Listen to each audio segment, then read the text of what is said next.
नमस्कार वाला विद्यार्थी मित्रों, हूँ रोहिणीना aspire public school online education में फरी एक वखत आप लोगों स्वागत करूँ छूँ। मित्रों, गया विडियो में आपणे गुजराती धोरण 4 नी अंदर पाठ 11 नी संपूर्ण रीते माहिती मेळवी। तो चलो आज एक नवो पाठ चालू करिए। पाठ नंबर 12। पाठનું नाम शुं छे? बाळ नरेन्द्र। तमे जुओ, अहीं एक सरस मजानुं नाटक छे नरेन्द्र अने तारकनुं। एमना लेखक कोण छे?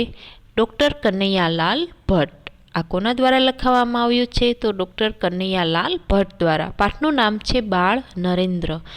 तमने एम थशे के आ नरेन्द्र कोण छे? तो नरेन्द्र ए स्वामी विवेकानंदनुं बाळपणनुं नाम छे। कोनुं नाम छे? स्वामी विवेकानंदनुं बाळपणनुं नाम छे। तो पाठनी अंदर कोनी वात करवामां आवी छे? स्वामी विवेकानंद ज्यारे नाना हता, बाळक हता, त्यारे ते बाळपणमां शुं शुं करता हता एना 3 प्रसंगो अहीं आ पाठनी अंदर लेवामां आव्या छे। तो आपणे आ विडियोमां कोई 2 प्रसंगोनी वात करीशुं अने त्रीजा प्रसंगनी वात आपणे नेक्स्ट विडियोमां करीशुं। तो चालो चालू करीए। बाळ नरेन्द्र। हूँ वाँचती जईश अने तमने समजावती जईश। तारकना घरना आंगणामां तारक अने नरेन्द्र रमे छे। कया स्थळनुं અહીં દ્રશ્ય ઊભું કરવામાં આવ્યું છે? તો તારકના ઘરનું। તારકનું ઘર છે અને એના ઘરના આંગણામાં એટલે ફળિયામાં તારક અને નરેન્દ્ર બંને મિત્રો છે। તારક એ નરેન્દ્રનો બાળપણનો મિત્ર છે। બંને રમે છે। नरेन्द्र, तारा फळियानुं आ झाड मने खूब ज गमे छे। तारक, चाल आपणे त्यां रमीए। तारक बोले छे, झाड तो मने पण बहु ज गमे छे। तारा दादाजी कहेता हता के वृक्षो हवाने स्वच्छ राखे छे। नरेन्द्र अने तारक वातो करता करता शुं कहे छे? नरेन्द्र तारकना फळियामां रमवा गयो छे एटले नरेन्द्र तारकने एम कहे छे के मने तारा फळियानुं आ झाड बहु गमे छे, चालने आपणे त्यां रमीए। तो तारक शुं कहे छे? हाँ नरेन्द्र, मने पण बहु गमे छे, चालो आपणे रमीए। अने नरेन्द्रना दादा शुं कहेता के वृक्षो हवाने स्वच्छ राखे छे। तमने खबर छे वृक्षो हवामां कार्बन डाइऑक्साइड सूंची ले छे अने ऑक्सिजन छोड़े छे एटले हवाने ते शुद्ध बनावे छे। आगळ जोईए।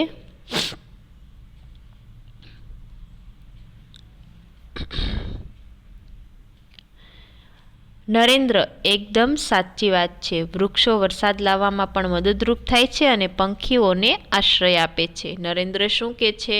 वृक्षो आपणने वरसाद लाववामां मददरूप थाय छे। तमने खबर छे ज्यां वृक्षोनुं प्रमाण वधारे छे त्यां वरसाद वधारे आवे छे। अने बीजुं ते पंखीओने आश्रय आपे छे। आश्रय एटले રહેઠાણ આપવું। आश्रय आपવો एटले कोईकने सहारो आपવો, कोकने રહેવા માટે સ્થળ આપવું એટલે શું કહેવાય? આશ્રય આપવો। તો પંખીઓ ઝાડ પર રહે છે ને એટલે નરેન્દ્ર અહીં કહે છે કે વૃક્ષોએ પંખીઓને રહેવા માટે આશ્રય આપે છે। તારક, અને આ વૃક્ષો તડકામાં છાંયો પણ આપે છે। તારક શું કહે છે? વૃક્ષો તડકામાં આપણને બધાઈને છાંયો પણ આપે છે। नरेन्द्र, तारक, तू क्यारे वृक्ष पर चढ़ियो छे? नरेन्द्र तारकने शुं पूछे छे? तू क्यारे वृक्ष पर चढ़ियो छे? तारक, ना हो, मने बीक लागे। तारक के क्यारे चढ़ियो नथी एटले तारक एम कहे छे हूँ क्यारेय नथी चढ़ियो, मने बीक लागे छे। आगळ जोईए। नरेन्द्र, अरे एमां डरवानुं शुं? जो हूँ आ वृक्ष पर चढ़ूं छुं। नरेन्द्र वृक्षना थड़ पासे जईने ऊपर चढ़वा लागे छे। तारक नीचे ऊभो रही अने जुए छे। थोड़ी वारमां नरेन्द्र वृक्ष ऊपर चढ़ी जाय छे अने डाळे हींचका खाय छे। आवी जा तारक, मजा आवशे हींचका खावानी। नरेन्द्र शुं करे छे? तो ते पहेला तारकने पूछे छे के चाल आपणे वृक्ष पर चढ़ीए, पण तारक ना पाडे छे, ए क्यारेय चढ़्यो नथी। एटले नरेन्द्र शुं कहे छे? ई पोते झाड़ उपर चढ़ी जाय छे, हींचका खावा लागे छे अने तारकने उपर बोलावे छे। तारक, पण मने बीक लागे छे। तारक शुं कहे छे? मारे उपर नथी चढ़वुं, मने बीक लागे छे। नरेन्द्र, एमां ते वળી शुं बीवानुं? मारी माता शुं कहे छे खबर छे? जीवनमां निडर बनो। नरेन्द्रने हमेशा एना मम्मी पप्पाए निडर बनवानी सलाह आपी छे। तारक के छे ने मने बीक लागे छे एटले नरेन्द्र एम के छे कोई वस्तुथी बीवाय नहीं, बधी वस्तुमां तमे कोशिश करो, बधा काममां तमे कोशिश करो, तमने सफलता मळे ज तेन। एटले एम के छे के तू निडर बन। आगळ तारक शुं कहे छे? साची वात छे तारी, चाल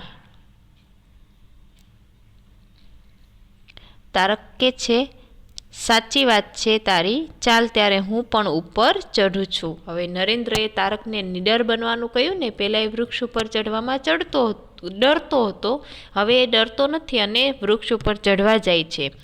તારક વૃક્ષ ઉપર ચઢવાનો પ્રયાસ કરે છે, એટલામાં તારકના દાદા આવી જાય છે. હવે તારક ઝાડ ઉપર જેવો ચડવા જાય છે એવો એના દાદા ત્યાંથી પસાર થાય છે. હવે આગળ જોઈએ દાદા શું કહે છે.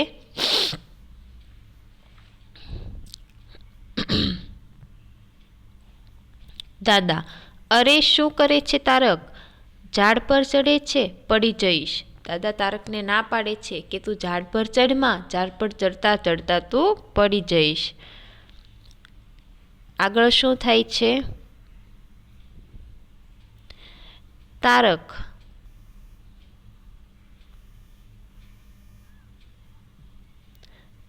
નહીં પડું દાદાજી, જુઓ મારો ભાઈબંધ નરેન્દ્ર પણ ઉપર હિંચકા ખાય છે. હવે નરેન્દ્ર તો ઉપર ઝાડ ઉપર હિંચકા ખાય છે એટલે તારક દાદાને કહે છે કે હું નહીં પડું દાદા, મારો ભાઈબંધ નરેન્દ્ર ઝાડ ઉપર હિંચકા ખાય છે. દાદા, નરેન્દ્ર? હા, પેલો તોફાની ને, દત્ત બાબુનો દીકરો ને, તો વળી એના રવાડે ક્યાં ચડ્યો? એ તો વડના વાંદરા ઉતારે એવો છે. એ છોકરા નીચે ઉતર. નરેન્દ્ર ડાળે લટકીને હળવેથી નીચે ભૂસકો મારે છે. હવે તારક દાદાને શું કહે છે કે હું નહીં પડું, મારો ભાઈબંધ નરેન્દ્ર ઝાડ ઉપર છે. હવે નરેન્દ્રનું બાળપણનું પોતે બાળપણમાં કેવો કહેવાતો? તોફાની કહેવાતો, કારણ કે એ બહુ તોફાન કરતો હતો. સ્વામી વિવેકાનંદ બાળપણમાં બહુ તોફાન કરતા. એટલે તારકના દાદા શું કહે છે કે તું એ તોફાની છોકરાની વાદે ચડીશ નહીં, એ તોફાની છે. કેવો છે? વડના વાંદરા ઉતારે એવો. તમે પણ બહુ તોફાન કરો ત્યારે તમને કોઈ કહે છે ને કે તું બહુ તોફાની છે, વડના વાંદરા ઉતારે છે. એટલે વડના વાંદરા ઉતારવા એનો મતલબ શું થાય? ખૂબ તોફાન કરવા. અને એ જુઓ તમે, દત્ત બાબુનો દીકરો, નરેન્દ્રના પપ્પાનું નામ અહીં આપી દીધું છે. નરેન્દ્રના પપ્પાનું, એના પિતાનું નામ શું હતું? દત્ત બાબુ હતું. આગળ જોઈએ નરેન્દ્ર દાદાજીને શું કહે છે. તો નરેન્દ્ર, દાદાજી પ્રણામ. દાદા, સુખી રહે દીકરા, પણ તું ઝાડ ઉપર કેમ ચડ્યો હતો? નરેન્દ્ર, દાદાજી ઝાડ ઉપર ચઢી એની ડાળ પર હિંચકા ખાવાની મજા આવે એટલે. દાદા, સારું, પણ હવે ન ચડતા. નરેન્દ્ર, કેમ દાદાજી? દાદા, જો આ ઝાડ ઉપર રાક્ષસ રહે છે અને તે નાના છોકરાઓને ખૂબ જ હેરાન કરે છે, સમજ્યો? હવેથી આ ઝાડ ઉપર ન ચડતો. જાઓ બીજે ક્યાંક રમો. નરેન્દ્ર, પણ દાદાજી તમે અત્યારે કઈ બાજુ જવા નીકળ્યા છો? આ હાથમાં શેનું પુસ્તક છે? હવે દાદા નરેન્દ્રને શું કહે છે કે હવે એ ઝાડ ઉપર નહીં ચડતા, કારણ કે બીવરાવે છે છોકરાઓને દાદા કે એ ઝાડ ઉપર એક રાક્ષસ રહે છે અને રાક્ષસ છોકરાઓને બહુ હેરાન કરે છે. અને નરેન્દ્રને તારકને બીજી જગ્યાએ રમવા માટે કહે છે, પણ નરેન્દ્ર એમ માને એમ નથી. એ દાદાને સામું પૂછે છે કે દાદા તમે ક્યાં જાઓ છો? ત્યારે તમારા હાથમાં આ શેનું પુસ્તક છે? દાદા શું કહે છે, અરે શિવ શિવ શિવ, આ તમારી વાતોમાં મારે મંદિરે જવામાં મોડું થયું. દાદા ક્યાં જતા હતા? તો મંદિરે જતા હતા. નરેન્દ્ર, દાદાજી અત્યારે મંદિરે? દાદા, હા, સવારે અને સાંજે મંદિરે જઈ ઈશ્વર સ્મરણ કરવું જોઈએ, સમજ્યો? દાદાજી જાય છે. સવારમાં દાદાજી મંદિરે જાય છે એટલે નરેન્દ્ર પૂછે છે કે અત્યારે મંદિરે જવાય? દાદા કહે છે હા, કારણ કે સવારે અને સાંજે આપણે મંદિરે જઈએ છીએ અને ત્યાં ઈશ્વરનું સ્મરણ કરીએ છીએ. નરેન્દ્ર ફરી વૃક્ષ ઉપર ચડવા લાગે છે. તારક મૂંઝાય છે. હવે નરેન્દ્ર તો ફરી પાછો વૃક્ષ ઉપર ચડી ગયો, પણ તારક ચડ્યો નથી. તારક મૂંઝાય છે, કારણ કે દાદાએ બીવરાયો ને કે વૃક્ષ ઉપર કોણ રહે છે? રાક્ષસ રહે છે. એટલે તારકને બીક લાગે છે કે હવે વૃક્ષ ઉપર ન ચઢાય. આગળ શું થાય છે? તારક, અરે નરેન્દ્ર, તું ફરીથી ઝાડ ઉપર ચડે છે? તારકને બીક લાગે છે એટલે નરેન્દ્રને કહે છે કે નરેન્દ્ર તું ફરીથી ઝાડ ઉપર શા માટે ચડે છે? નરેન્દ્ર, હા, એમાં શું વાંધો છે? નરેન્દ્ર કે એમાં શું વાંધો છે? તારક, પણ દાદાજી તો કહેતા હતા કે આ ઝાડ ઉપર રાક્ષસ રહે છે અને તને રાક્ષસની બીક પણ નથી લાગતી? તારક શું કહે છે કે નરેન્દ્ર ઝાડ ઉપર રાક્ષસ છે, તને રાક્ષસની બીક નથી લાગતી? નરેન્દ્ર: અરે તારક દાદાજી તો આપણને ઝાડ ઉપર ન ચડીએ એટલે કહેતા હતા, બાકી ઝાડ ઉપર તે કોઈ રાક્ષસ રહેતો હશે? નરેન્દ્ર: નીડર છે. આગળ એમણે કહ્યું ને કે જીવનમાં હંમેશા નીડર બનવાનું, આવી રાક્ષસની, ભૂતની, ડાકીન આવી બધી વાતોથી ડરવાનું નહીં, કારણ કે એ વસ્તુ દુનિયામાં હોય જ નહીં. એટલે નરેન્દ્ર શું કહે છે કે આપણે ઝાડ ઉપર ન ચડીએ એટલા માટે દાદાજી આપણને ના પાડતા હતા, એવો કોઈ સાચુકલો રાક્ષસ ઝાડ ઉપર રહેતો નથી. નરેન્દ્ર ઝાડ ઉપર ચઢી ડાળ પર હિંચકા ખાય છે. થોડી વારે તારક પણ થડને પકડીને ઝાડ ઉપર ચડી જાય છે. બેઉ મિત્રો ગાય છે. હવે નરેન્દ્રના કહેવાથી તારકના મનમાંથી પણ ડર ચાલ્યો ગયો છે, એટલે નરેન્દ્રની પાછળ પાછળ તારક પણ ઝાડ ઉપર ચડી ગયો. બંને મિત્રો ઝાડની ડાળ પર બેઠા બેઠા હિંચકા ખાય છે અને કયું ગીત ગાય છે? અમે ના ડરીએ કોઈ આફતથી, વનવૃક્ષોમાં રહીએ રે, રંગબેરંગી ફૂલો થઈને ડાળ ડાળ પર ઝૂલીએ રે. બંને મિત્રો હવે નીડર બની ગયા છે, એટલે ગીત ગાય છે કે અમે ન ડરીએ કોઈ આફતથી, અમે કોઈ આફતથી ડરતા નથી. આફતનો અર્થ થાય છે મુશ્કેલી.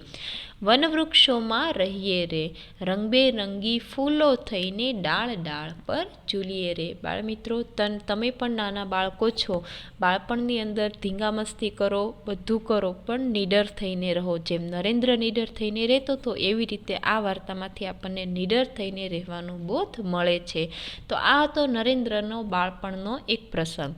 તો ચલો હવે આપણે આના પાઠમાં જ એનો બીજો પ્રસંગ જોઈએ. બીજા પ્રસંગમાં શું કહ્યું છે? નરેન્દ્ર એની માના ખોળામાં માથું રાખી અને સૂતો છે. એની મા ભુવનેશ્વરી દેવી એના પુત્રને હનુમાનજીના પરાક્રમ વિશે વાતો કરી રહી છે. ક્યાંનો પ્રસંગ છે? તો નરેન્દ્ર તેમના ઘરે, તેની માનું નામ શું છે? ભુવનેશ્વર દેવી. અને પપ્પાનું નામ આગળના ભાગમાં આપણે શું જોયું? દત્તબાબુ.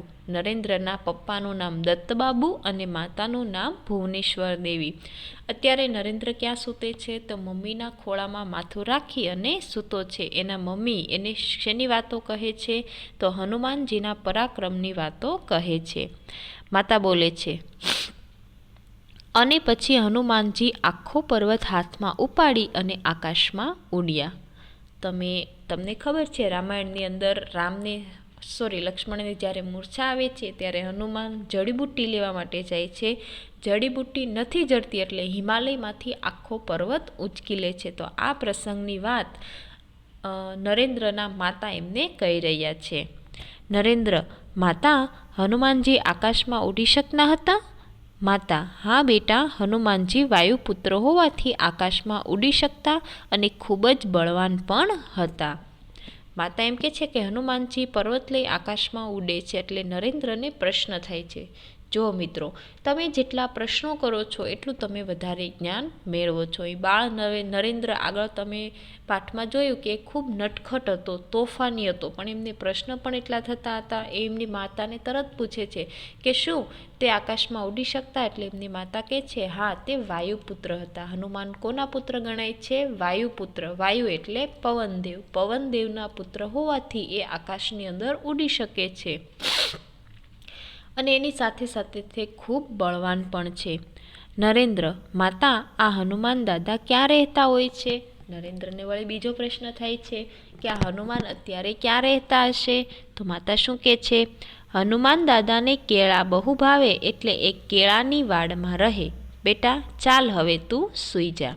માતા હનુમાનને શું કહે છે કે હનુમાન દાદાને શું ભાવે છે? કેળા બહુ ભાવે છે. એટલે એ કેળાની વાડમાં, કેળાની વાડ એટલે જ્યાં કેળા વધારે વાવવામાં આવે છે, તે હનુમાન દાદા ક્યાં રહે છે? તો કેળાની વાડમાં રહે છે. પછી તે નરેન્દ્રને કહે છે કે ચલ હવે તું સૂઈ જા. સવારે વહેલા ઉઠી અને શાળાએ જવાનું છે. નરેન્દ્ર આંખો બંધ કરે છે. એની માતા નરેન્દ્રની પીઠ પર હાથ પસરાવે છે. એને ઊંઘ આવતી નથી. મનમાં હનુમાનજીને યાદ કરે છે. હવે નરેન્દ્ર સૂઈ જાય છે પણ તેને ઊંઘ નથી આવતી. શું થાય છે? એને મનમાં ને મનમાં હનુમાનજી યાદ આવ્યા કરે છે. હનુમાનજીને મળવાનો મનોમન સંકલ્પ કરીને તે સૂઈ જાય છે. બીજે દિવસે સવારે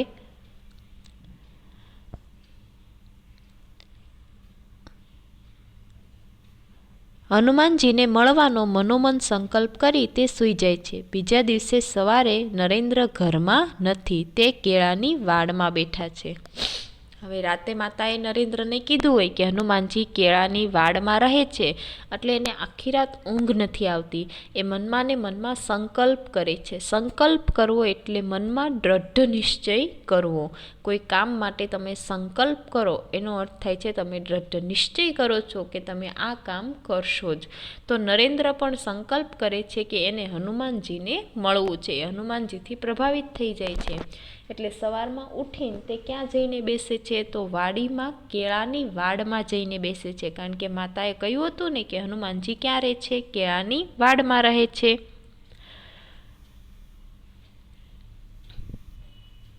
આગળ નરેન્દ્ર, આ હનુમાનજી હજીએ ના આવ્યા, હું તો ક્યારનોય એમની રાહ જોઉં છું. જો હનુમાન દાદા નહીં આવે તો હું એમની સાથે કિટ્ટા જ કરી નાખીશ. હવે નરેન્દ્ર કેળાની વાડમાં જઈ અને હનુમાનજીની વાટ જોવે છે કે હનુમાનજી કેમ હજી ન આવ્યા, અને શું બોલે છે કે આ હનુમાનજી જો આજે અહીં નહીં આવે તો હું એમની સાથે કિટ્ટા કરી નાખીશ. માતા પ્રવેશીને, અરે બેટા, તું અહીં છે? મેં તો તને કેટલો શોધ્યો, અને આ હાથમાં આટલા બધા કેળા કોના માટે છે? હવે માતા નરેન્દ્રને શોધતી શોધતી વાડ પાસે આવે છે અને શું કહે છે કે બેટા તું અહીં છે, હું તને ક્યારની ગોતું છું. નરેન્દ્રના હાથમાં કેટલા બધા કેળા છે. નરેન્દ્ર, માતા, હું હનુમાન દાદાના દર્શન કરવા આવ્યો છું. આ કેળા પણ એમના માટે જ છે. નરેન્દ્ર શું કહે છે કે મારે હનુમાન દાદાને મળવું છે, હું હનુમાન દાદાના દર્શન કરવા આવ્યો છું, અને આ બધા કેળા એમના માટે છે. તે કહ્યું હતું ને કે દાદા કેળાની વાડમાં રહે છે, પણ હનુમાન દાદા તો ન આવ્યા. તે શું કહે છે કે તે સાંજે મને નહોતું કહ્યું કે દાદા હનુમાન દાદા કેળાની વાડમાં રહે છે, પણ હું ક્યારનો બેઠો છું, તે હજી આવ્યા નથી. માતા નરેન્દ્રના માથે હાથ દઈને, એ તો બેટા હનુમાન દાદાને રામજીએ કોઈ કામ સોંપ્યું હશે એટલે ન આવ્યા. તું તો બેટા દાદાનો ખરો ભક્ત નીકળ્યો. ચાલ ઘેર જઈને આજે હું તને વીર અભિમન્યુની વાતો સંભળાવીશ. નરેન્દ્ર માતાની આંગળી પકડી ચાલ માતા કહી અને જાય છે. પછી એને માતા શું કહે છે કે તું તો હનુમાન દાદાનો સાચો ભક્ત નીકળ્યો, પણ હનુમાન દાદાને રામે કોઈ કામ સોંપ્યું હશે એટલે તે અહીં ન આવ્યા. આમ કહી અને મા દીકરો બંને ચાલ્યા જાય છે. તો મિત્રો, બાળ નરેન્દ્ર જ્યારે નાના હતા ત્યારે એમની માતા એને જે કથાઓ સંભળાવતી એમાંથી એ પ્રેરણા લેતા. હનુમાનજીની, રામાયણ છે, મહાભારત છે, આ બધી કથાઓ એમની માતા દ્વારા એમને સાંભળવા મળી હતી. એટલે બાળ નરેન્દ્ર બાળપણથી જ તેની ભક્તિ તરફ વળી ગયા હતા. મોટા થઈ એ સ્વામી વિવેકાનંદ બને છે અને એમને ભગવાનનો સાક્ષાત્કાર થયો હોય એવું પણ માનવામાં આવે છે. મિત્રો, અહીં આ પાઠની અંદર આવતા 2 પ્રસંગો આપણે પૂર્ણ કરીએ છીએ. હોમવર્કમાં તમારે આગળના દિવસે તમે જે ટેસ્ટ આપી છે, આ ટેસ્ટના આન્સર હું મોકલું છું, એ ચેક કરવાના છે, અને પ્લસ આ પાઠના આ બંને પ્રસંગો હાલ જે આપણે ભણ્યા એ બંને પ્રસંગો તમારે વાંચવાના છે. પાઠની અંદર આવતો 3જો પ્રસંગ અને પાઠની અંદર આવતા થોડા સવાલ જવાબોની વાત આપણે નેક્સ્ટ વિડીયોમાં કરીશું. ત્યાં સુધી આવજો.